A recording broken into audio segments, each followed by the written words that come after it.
일부 인류 최대의 이주, 베링기아와 천여지의 개척. 여러분, 우리가 흔히 신대륙이라 부르는 아메리카 대륙의 역사는 콜럼버스가 도착한 1492년에 시작된 것이 아닙니다. 우리는 학교에서 1492년 크리스토퍼 콜럼부스가 신대륙을 발견했다고 배웠습니다. 하지만 그것은 인류사에서 가장 거대한 오해 중 하나였습니다. 그가 발을 내디뎠을 때 그곳은 개척을 기다리는 황량한 빈 땅이 아니었습니다. 이미 수천만 명의 사람들이 자신들만의 문명을 일구며 수만 년 동안 그 땅의 주인으로 살아가고 있었기 때문입니다. 그것은 인류라는 종이 겪어온 가장 처절하고도 위대한 생존의 대서사시 중 마지막 장에 불과합니다. 오늘 우리는 시간을 돌려 약 3만 년 전 얼음과 눈이 지배하던 그 혹독한 빙하기의 한복판으로 들어갑니다. 인류가 어떻게 단 한 번도 발을 딛지 않았던 미지의 땅, 아메리카의 첫 주인이 되었는지, 그 기원의 비밀을 선사고고하게 최신 성과들과 함께 아주 깊숙이 파헤쳐 보겠습니다. 이야기의 시작은 지금으로부터 약 3만 년 전에서 2만 5천 년 전 사이 지구 전체가 거대한 얼음 덩어리였던 마지막 최대 빙하기 LGM입니다. 당시 북반구는 수 킬로미터 두께의 거대한 빙하가 대륙을 짓누르고 있었습니다. 이 엄청난 양의 얼음이 바닷물을 빨아들인 결과 전 세계 해수면은 지금보다 무려 120m에서 130m나 낮아져 있었습니다. 이때 인류사의 향방을 바꾼 결정적인 지형 변화가 일어납니다. 현재는 차가운 파도가 치는 베링 해협 자리에 시베리아와 알래스카를 잇는 거대한 육교, 베링기아 베링기아가 모습을 드러낸 것입니다. 이 베링기아는 단순히 두 대륙을 잇는 좁은 다리가 아니었습니다. 남북폭만 해도 수천 킬로미터에 달했고, 그 면적은 오늘날 한반도의 수십 배를 넘어서는 광활한 영토였습니다. 이곳은 얼음만 가득한 동토가 아니었습니다. 건조하지만 영양분이 풍부한 풀들이 자라나는 매머드 초원이었죠. 이곳에는 털매머드, 야생마, 거대한 뿔을 가진 들소, 그리고 이들을 사냥하는 검치 호랑이와 늑대들이 우글거리는 역동적인 생태계가 형성되어 있었습니다. 동북아시아에서 추위를 피해 혹은 사냥감을 쫓아 이동하던 우리 선조들은 자연스럽게 이 기회의 땅으로 발을 들였습니다. 여기서 최신 유전학이 밝혀낸 놀라운 가설인 베링기아 정체, 모델을 주목해야 합니다. 과거에는 인류가 베링기아를 단순히 지나쳐 간 것으로 보았으나 DNA 분석 결과 우리 선조들은 이곳에서 약 5천년에서 1만 년이라는 긴 세월 동안 머물렀음이 드러났습니다. 사방이 빙하와 바다로 막힌 이 고립된 낙원에서 그들은 외부 세계인 아시아인들과는 다른 독특한 유전적 변이를 겪었습니다. 즉, 아메리카 원주민이라는 고유한 인종적 정체성은 바로 이 베링기아의 혹독한 추위와 고립 속에서 빚어진 것입니다. 그들은 단순히 이동하는 나그네가 아니라 새로운 대륙의 주인이 되기 위해 유전적으로 재설계되고 있었던 셈입니다. 약 1만 6천 년 전에서 1만 5천 년 전 사이 기온이 미세하게 오르며 거대한 빙벽에 균열이 가기 시작했습니다. 이때 인류는 두 가지 경로를 통해 남쪽으로 뻗어나갑니다. 전통적인 학설은 두 빙하 사이에 열린 좁은 틈인 내륙 통로를 강조했지만 최근 고고학계는 해안 경로 가설 코스터 로드 하이포테시스에 더 큰 무게를 둡니다. 우리 선조들이 가죽 배를 타고 알래스카에서 캘리포니아, 그리고 멕시코를 거쳐 남미 끝까지 해안선을 따라 아주 빠른 속도로 이동했다는 것이죠. 이 가설을 뒷받침하는 가장 강력한 증거가 바로 칠레의 몬테베르덴 만트베르 유적입니다. 북미의 클로비스 문화보다 훨씬 앞선 1만 4,500년 전에 이 유적에서는 놀라운 것들이 발견되었습니다. 해초를 요리에 먹은 흔적, 정교하게 짜인 가죽 신발, 나무로 만든 집의 기둥, 그리고 심지어 약초로 쓰였을 것으로 추정되는 식물들까지 말이죠. 이것은 인류가 단순히 짐승을 쫓는 원시인이 아니라 이미 주변 생태계를 완벽히 이해하고 도구를 다루며 장거리 항해 기술까지 갖춘 고도의 지성 집단이었음을 증명합니다. 그렇다면 당시 그들이 마주한 아메리카는 어떤 모습이었을까요? 그것은 오늘날의 풍경과는 완전히 다른 이른바 메가파우나 메가파우나, 즉 거대 동물의 천국이었습니다. 뒷발로 서면 키가 3.5m에 달하고 몸무게가 1톤에 육박하는 자이언트 쇼페이스드 베어는 인류에게 가장 공포스러운 포식자였습니다. 또한 몸 길이가 6m에 달하는 거대 나무늘보, 메가테리움이 지상을 느릿느릿 걸어 다녔고, 아르마딜로의 조상인 글립토도는 자동차만 한 크기의 단단한 껍질을 자랑했습니다. 우리 선조들은 이 거대 괴물들이 지배하는 대륙에서 살아남아야 했습니다. 하지만 인류에게는 강력한 무기가 있었습니다. 바로 클로비스 창촉이라 불리는 정교한 석기 기술입니다. 양면을 얇게 깎아내어 관통력을 극대화한 이 창촉은 매머드의 두꺼운 가죽을 뚫고 치명상을 입히기에 충분했습니다. 인류는 협동 사냥을 통해 이 거대 동물들을 하나둘 정복해 나갔습니다. 그러나 약 1만 2천 전 플라이스토세 말기에 대멸종 사건이 발생합니다. 급격한 기후 변화와 인류의 과도한 사냥이 겹치면서 매머드를 비롯한 거대 동물들이 자취를 감춘 것입니다. 거대 동물이 사라진 자리를 메운 것은 인류의 놀라운 적응력이었습니다. 그들은 이제 사냥뿐만 아니라 채집과 초기 농경으로 눈을 돌렸습니다. 대륙 전역으로 흩어진 부족들은 각자의 환경에 맞춰 수천 개의 서로 다른 언어와 문화를 만들어내기 시작했습니다. 어떤 이들은 숲의 사냥꾼이 되었고, 어떤 이들은 해안의 어부가 되었으며, 또 어떤 이들은 사막의 농부가 되었습니다. 이 과정에서 우리는 또 하나의 중요한 이주 물결을 기억해야 합니다. 바로 이누이트뉴엘의 조상들입니다. 이들은 앞선 원주민들보다 훨씬 나중인 약 5천년 전쯤 제3의 이주 물결을 타고 건너온 이들입니다. 팔레오 에스키모라 불리는 이들은 이미 선발대들이 차지한 따뜻한 남쪽 대신 누구도 살 엄두를 내지 못한 혹독한 북극해 연안을 선택했습니다. 그들은 개썰매와 작살, 그리고 고래 사냥이라는 독보적인 기술을 완성하며 인류 생존의 한계를 넓혔습니다. 훗날 이들은 툴레 문화로 발전하며 오늘날 이누잇의 직접적인 조상이 됩니다. 결국 아메리카의 기원은 단순히 누가 먼저 도착했느냐의 문제가 아닙니다. 그것은 인류라는 종이 지구상에서 가장 험난한 지형과 혹독한 기후를 어떻게 지혜와 용기로 돌파했는지를 보여주는 훈장과도 같습니다. 베링기아의 차가운 눈바람을 견뎌내고 거대 맹수들이 득실거리는 낯선 숲을 지나 마침내 대륙의 끝과 끝을 연결한 우리 선조들의 발자취. 이것이 바로 우리가 오늘날 이야기할 찬란한 문명들의 위대한 뿌리입니다. 이제 우리는 이 개척자들이 어떻게 단순한 생존을 넘어 우주의 비밀을 풀고 죽음의 문턱에서 생명을 살려내는 경이로운 문명을 건설했는지 그 두 번째 장으로 넘어가 보려 합니다. 2부 별을 읽는 눈과 생명을 살리는 손, 의학과 천문학의 미스터리, 베링기아의 혹독한 추위를 뚫고 대륙 전역으로 퍼져나간 개척자들의 후예는 단순히 생존하는 것에 그치지 않았습니다. 그들은 수천 년의 세월 동안 자연과 교감하며 현대인이 보기에도 기적에 가까운 정교한 지식 체계를 구축했습니다. 우리가 흔히 원시적이라고 치부했던 그들의 손은 죽어가는 생명을 살려내는 신의 손이었고, 그들의 눈은 망원경도 없이 우주의 질서를 꿰뚫어 보는 신성한 창이었습니다. 이제 우리는 남아메리카 안데스의 높은 고원과 중앙아메리카의 깊은 정글 속으로 들어가 그들이 남긴 의학과 천문학의 미스터리를 추적해 보겠습니다. 가장 먼저 우리를 경악게 하는 것은 남아메리카 안데스 산맥의 잉카 제국, 그리고 그 이전부터 전해 내려온 트레파네이션, 즉 두개골 천공술입니다. 이것은 현대의학에서도 전신 마취와 첨단 살균 시설 없이는 감히 엄두를 내기 힘든 고난도의 뇌수술입니다. 고고학자들이 페루 전역에서 발견한 수천 개의 두개골 중에는 지름 수 센티미터의 구멍이 뚫린 것들이 수두룩합니다. 처음 이 두개골들이 발견되었을 때 학자들은 이것이 전쟁 중 입은 상처나 잔인한 고문의 흔적이라고 생각했습니다. 하지만 현미경으로 단면을 분석한 결과 인류학계는 충격에 빠졌습니다. 구멍 주위의 뼈, 조직이 매끄럽게 재생된 흔적, 즉 골 제형성이 뚜렷하게 나타난 것입니다. 이것은 환자가 수술 직후 사망한 것이 아니라 수술 후에도 짧게는 수개월, 길게는 수십 년을 더 살았다는 결정적인 증거입니다.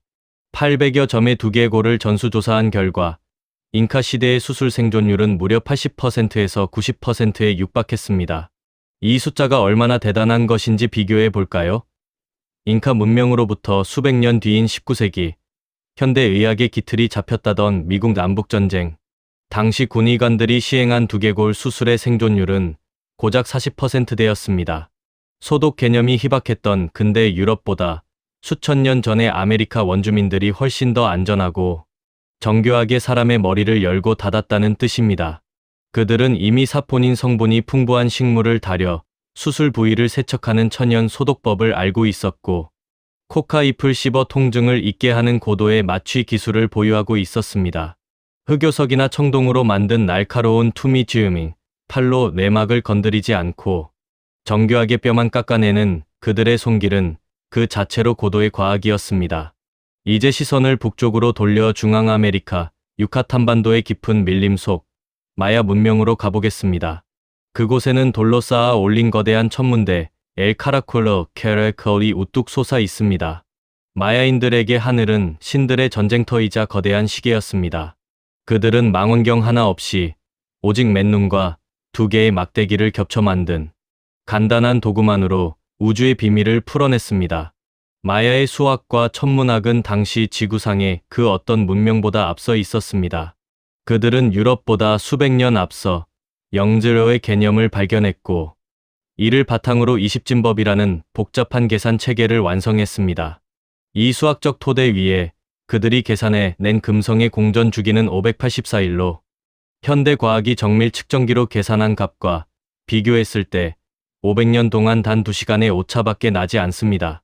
또한 그들이 사용한 화합회의 달력은 1년을 365.2420일로 계산했는데, 이는 오늘날 우리가 사용하는 가장 정밀한 달력인 그레고리력보다도 실제 태양년에 더 가깝습니다.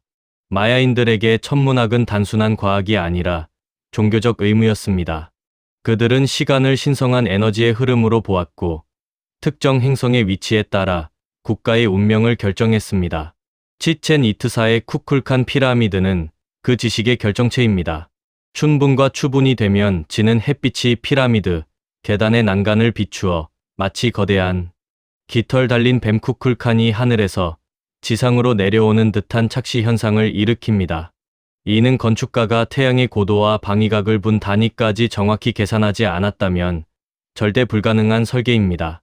그들은 우주의 리듬에 맞춰 도시를 건설하고 피라미드를 쌓으며 자신들의 운명을 별들에 기록했습니다. 이뿐만이 아닙니다. 멕시코 계곡의 아즈텍 제국 역시 놀라운 지혜를 가졌습니다. 그들은 호수 위에 뜬 섬 도시 테노치티틀란을 건설하며 인류 역사상 가장 효율적인 농법인 치남파체네암페를 발명했습니다. 호수 바닥에 비옥한 진흙을 퍼 올려 만든 이 수중 농지는 1년에 무려 4번이나 수확이 가능했습니다. 이 풍요로운 식량 생산력 덕분에 아즈텍은 20만 명이 넘는 대도시 인구를 부양하면서도 당시 유럽의 도시들이 겪었던 지독한 기아와 위생 문제를 완벽하게 해결했습니다. 그들은 하수도를 정비하고 정기적으로 쓰레기를 수거하며 전 국민을 대상으로 공교육을 실시한 지적인 제국이었습니다. 하지만 이들의 문명에는 밝은 면만 있었던 것은 아닙니다. 아즈텍의 태양신 숭배와 결합한 인신공양은 현대인의 시각에서 공포 그 자체입니다. 그들은 태양이 멈추지 않고 계속 뜨게 하려면 인간의 신선한 피, 즉 신성한 물이 필요하다고 믿었습니다. 1487년 대신전 봉헌식에서는 수만 명의 포로가 제단 위에서 가슴이 갈린 채 심장을 바쳐야 했습니다. 이는 잔인한 학살처럼 보이지만 당시 아즈텍인들에게는 우주의 종말을 막기 위한 처절한 종교적 사명이었습니다. 아름다운 예술과 정교한 달력, 그리고 제단 위에 피가 공존했던 이 모순적인 문명이야말로 인간 본성의 가장 깊은 곳을 보여주는 거울과도 같습니다. 결국 아메리카 원주민의 의학과 천문학은 우리에게 중요한 교훈을 던집니다. 문명의 수준은 철기나 총기가 있느냐 없느냐로 결정되는 것이 아니라는 사실입니다. 그들은 자연을 정복의 대상이 아니라 관찰과 공존의 대상으로 보았고, 그 속에서 우주의 법칙을 찾아냈습니다. 뇌수술로 생명을 연장하고 별의 움직임으로 시간을 지배했던 그들의 지혜는 우리가 원시라고 불렀던 그늘 아래 숨겨진 거대한 보석이었습니다. 이제 우리는 이 놀라운 지적 자산을 바탕으로 어떻게 안데스의 험준한 산맥과 멕시코의 고원의 거대 제국들이 우뚝 솟았는지, 그리고 그들의 찬란했던 영광 뒤에 숨겨진 최후의 모습은 어떠했는지, 삼부 북미와 남미의 주요 제국들에서 그 마지막 서사를 마무리해 보려 합니다. 삼부 북미와 남미의 주요 제국들, 거대 사회의 발흥과 위대한 유산. 우리는 앞서 인류가 어떻게 베링기아를 건너 이 땅의 첫 주인이 되었는지, 그리고 그들이 어떻게 죽음의 문턱에서 생명을 구하고 별의 언어를 읽어냈는지를 살펴보았습니다. 이제 그 지식의 토대 위에 세워진 거대 제국들의 실체를 마주할 시간입니다. 이들은 단순히 모여 살던 부족이 아니었습니다. 정교한 도로망으로 대륙을 연결하고 복잡한 관료제로 수백만 명을 통치하며 오늘날의 민주주의 체제에까지 영감을 준 완성된 국가들이었습니다. 가장 먼저 남쪽 안데스의 거인이라 불리는 잉카 제국 인케 엠파이어로 향해 봅시다. 12세기경 쿠스코의 작은 부족에서 시작된 잉카는 9대 황제 파차쿠티의 영도 아래에 불과 100년 만에 남북 길이 4,000km에 달하는 거대 제국을 건설했습니다. 잉카의 가장 놀라운 업적은 카팍냔카팩냔이라 불리는 도로망입니다. 이들은 해발 4,000m가 넘는 험준한 산악 지형을 뚫고 돌을 깎아 길을 냈습니다. 이 도로는 단순히 군대가 이동하는 길이 아니라 제국의 혈관이었습니다. 차스키라고 불리는 전령들은 이 길을 달려 단 며칠 만에 제국 끝에서 끝까지 소식을 전했습니다. 더욱 놀라운 것은 잉카인들에게 문자가 없었다는 사실입니다. 대신 그들은 키프쿠이프라는 색색의 매듭줄을 사용했습니다. 매듭의 위치와 개수, 실의 색깔에 따라 인구 통계, 세금 징수량, 군사 물자까지 완벽하게 기록했습니다. 이것은 현대의 데이터베이스 시스템과 다름없는 정교한 정보 관리 체계였습니다. 또한 그들의 석공술은 인류사 최고의 미스터리입니다. 마추픽추나 삭사이와만의 거대한 돌벽을 보십시오. 수십 톤에 달하는 돌들을 쇠도구도 없이 깎아 맞추었는데 그 틈새가 너무나 정교해 오늘날에도 면도날 하나 들어가지 않습니다. 이 건축물들은 수백 년간의 강력한 지진에도 무너지지 않고 그 자리를 지키며 잉카의 영광을 증명하고 있습니다. 이제 북쪽으로 올라가 중앙아메리카의 패자, 아즈텍 제국 게이스텍 엠파이어를 만날 시간입니다. 1428년 새 도시 국가의 동맹으로 시작된 아즈텍은 전쟁을 통해 주변 부족들을 복속시키며 세력을 확장했습니다. 그들의 수도 테노치티틀라는 호수 위에 떠있는 기적의 도시였습니다. 수백 개의 수로와 다리로 연결된 이 도시는 당시 스페인의 정복자들이 처음 보았을 때 세상의 것이 아닌 환상 속의 도시라고 감탄했을 만큼 아름답고 깨끗했습니다. 아즈텍 사회의 근간은 전사 계급이었습니다. 그들은 적을 죽이는 것보다 생포하는 것을 더 높은 명예로 여겼는데 이는 신에게 바칠 재물을 확보하기 위한 꽃의 전쟁 때문이기도 했습니다. 하지만 아즈텍을 단순히 피해 굶주린 제국으로만 보아서는 안 됩니다. 그들은 모든 아이에게 공교육을 시행했으며 음악과 시, 예술을 숭상했습니다. 또한 친한파 농법을 통해 자급자족을 넘어선 풍요를 누렸고 시장에서는 수천 명의 상인이 교역하는 활발한 경제 시스템을 유지했습니다. 그들은 우주의 질서를 유지하기 위해 스스로를 태양의 백성이라 부르며 처절할 정도로 엄격한 도덕적 삶을 지향했던 지적인 전사들이었습니다. 그렇다면 북아메리카 본토는 어떠했을까요? 흔히 북미 원주민을 티피테파텐트에 사는 유목민으로만 상상하지만 그곳에도 거대 정착 문명이 존재했습니다. 미시시피강 유역의 카우키아크하우키아 유적을 보십시오. 11세기경 이곳에는 인구 2만 명 이상이 거주하던 거대 도시가 있었습니다. 그들은 이집트의 피라미드보다 밑면이 더 넓은 거대한 흙마운드를 쌓아 올렸습니다. 이는 북미 대륙에도 고도의 중앙집권적 권력과 대규모 토목 기술이 존재했음을 보여주는 움직일 수 없는 증거입니다. 특히 주목해야 할 곳은 북동부의 이로코이 연맹을 코어스 컨페데러시입니다. 모오크, 오나이다, 오논다가, 카유가, 세네카 등 서로 전쟁을 일삼던 5부족은 위대한 평화, 사절의 중재로 무기를 땅에 묻고 평화 조약을 맺었습니다. 그들이 만든 대평화의 법그레이트 Law of Peace는 인류 최초의 성문 헌법 중 하나로 평가받습니다. 부족 간의 갈등을 의회 정치로 해결하고 각 시족의 어머니가 추장을 선출하거나 해임할 수 있는 권한을 가진 독특한 민주주의 체제였습니다. 훗날 미국의 건국 주역인 벤자민 프랭클린은 이로코이 연맹의 의사 결정 방식을 보고 깊은 감명을 받았으며 이는 실제로 미국 헌법의 민주적 가치를 형성하는 데 큰 영감을 주었습니다. 마지막으로 대륙의 끝, 북극의 지배자 이누이츠뉴이를 빼놓을 수 없습니다. 이들은 약 1000년경 알래스카에서 시작된 툴레 문화를 바탕으로 북극해 전역으로 퍼져나갔습니다. 나무조차 자라지 않는 혹독한 동토에서 그들은 고래뼈로 집을 짓고 바다표범 가죽으로 옷을 해 입으며 개썰매와 카약을 발명해 생존의 극한을 넘었습니다. 이들은 앞선 제국들처럼 거대한 석조 건물을 남기지는 않았지만 자연의 혹독함을 기술로 극복하고 수천 년간 환경과 완벽한 균형을 이루며 살아온 지혜의 거장들이었습니다. 1492년 콜럼버스의 도착 이후 이 찬란한 문명들은 순식간에 몰락의 길을 걷게 됩니다. 유럽에서 건너온 총과 대포는 강력했지만 제국을 무너뜨린 진짜 범인은 그들의 몸속에 타고 온 천연두와 홍역 같은 보이지 않는 전염병이었습니다. 단 몇십 년 만에 원주민 인구의 90%가 사라졌고 기억과 기록은 파괴되었습니다. 하지만 문명은 완전히 사라지지 않았습니다. 오늘날 전 세계 식탁의 절반을 차지하는 옥수수, 감자, 고구마, 토마토는 모두 이들이 수천 년간 개량한 산물입니다. 또한 그들이 남긴 자연에 대한 경외심과 민주적 공존의 정신은 현대 사회의 위기를 해결할 대안으로 다시금 주목받고 있습니다. 아메리카 원주민과 이누잇의 역사는 빈 땅을 채운 이야기가 아닙니다. 그것은 인류가 도달할 수 있는 지적, 예술적, 사회적 잠재력이 어디까지인지를 보여주는 장엄한 파노라마입니다. 뇌수술로 생명을 살리고 별의 움직임으로 시간을 계산하며 매듭으로 제국을 관리했던 이들의 지혜는 결코 원시라는 단어로 가둘 수 없습니다. 그들은 인류라는 위대한 종의 역사를 함께 써내려간 당당한 동반자이자 우리 모두가 기억해야 할 찬란한 선조들입니다. 이 장대한 탐험의 끝에서 우리는 깨닫게 됩니다. 신대륙이란 발견된 것이 아니라 이미 그곳에 존재하던 수많은 문명이 세상 밖으로 드러난 것에 불과하다는 사실을 말입니다.